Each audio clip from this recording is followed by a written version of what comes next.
Bonjour, on s'est sans doute déjà tous posé la question comment les plus grandes marques font-elles pour qu'on les remarque dans un monde complètement saturé d'infos.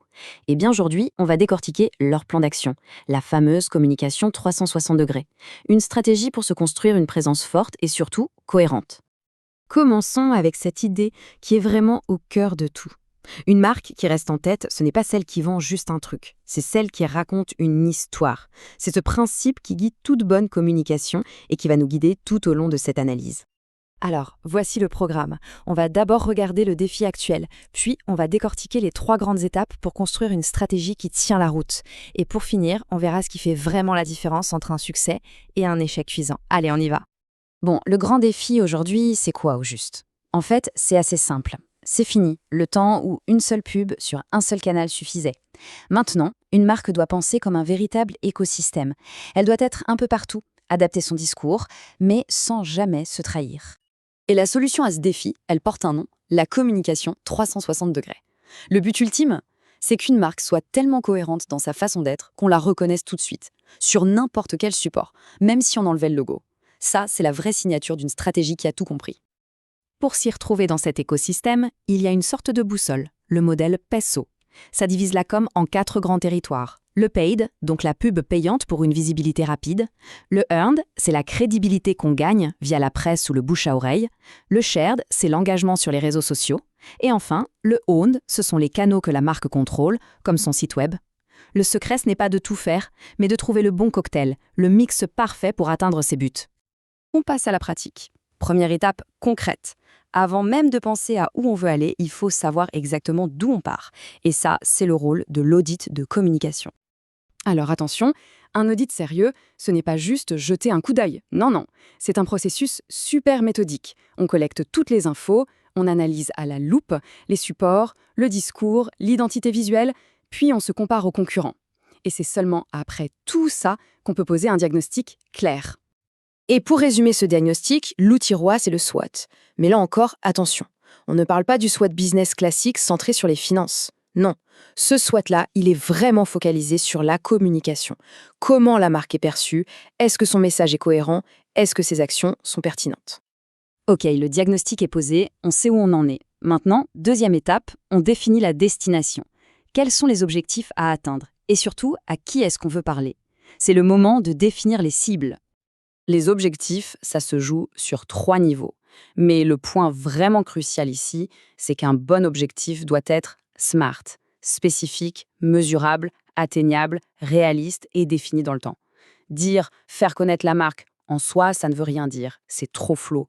Par contre, augmenter la notoriété de 20% en 6 mois auprès des 25-35 ans, là on peut commencer à travailler. Et pour la cible, c'est pareil. Les simples données comme l'âge ou le genre, ça ne suffit plus du tout. Il faut aller bien plus loin. Il faut plonger dans les habitudes, les valeurs, les aspirations des gens. Parce que c'est seulement en comprenant vraiment son audience qu'on peut espérer créer une histoire qui va toucher juste. Bien, on a notre diagnostic, nos objectifs, nos cibles. Il est temps d'attaquer la dernière étape stratégique. Comment on traduit tout ça en un message qui percute et en une histoire qu'on n'oublie pas. Au cœur de toute la stratégie, il y a ce qu'on appelle le message clé. C'est la seule et unique idée que les gens doivent retenir. Pas 2, pas 3, une. Et elle doit être simple, crédible et bien sûr alignée avec ce que la marque promet. Sauf qu'un message, même s'il est génial, ça reste un peu froid. Il faut lui donner vie. Et c'est là qu'intervient le storytelling. Pourquoi ça marche si bien? C'est simple. L'émotion, ça crée un lien et ça ancre le souvenir bien plus profondément qu'un argumentaire rationnel. On se souvient des histoires, pas des fiches produits. Et la recette d'une bonne histoire, finalement, elle est assez universelle. Elle repose sur 3 piliers. Un héros auquel on peut s'identifier, un problème, un obstacle à surmonter, et à la fin, une transformation, une solution. C'est un schéma qui paraît simple, mais qui est d'une puissance redoutable. Maintenant qu'on a le plan de jeu, voyons concrètement ce qui se passe quand on l'applique bien et quand on passe complètement à côté. Et on va voir que les enjeux sont énormes. On peut se poser la question, est-ce que c'est possible de mettre beaucoup d'argent, d'être partout, et pourtant, de se planter en beauté? La réponse est un grand oui. Prenons l'exemple de Pepsi en 2017. Sur le papier, l'intention était bonne, promouvoir un message d'unité. Mais l'exécution était tellement à côté de la plaque, tellement déconnectée de la réalité de sa cible, que la marque s'est fait accuser de récupérer une cause sociale pour vendre du soda. Un échec total, qui montre bien ce qui arrive quand on n'écoute pas. Ok, maintenant, à l'inverse, à quoi ressemble le succès? Voyons un exemple qui montre comment une stratégie bien menée peut carrément construire une marque pour des décennies.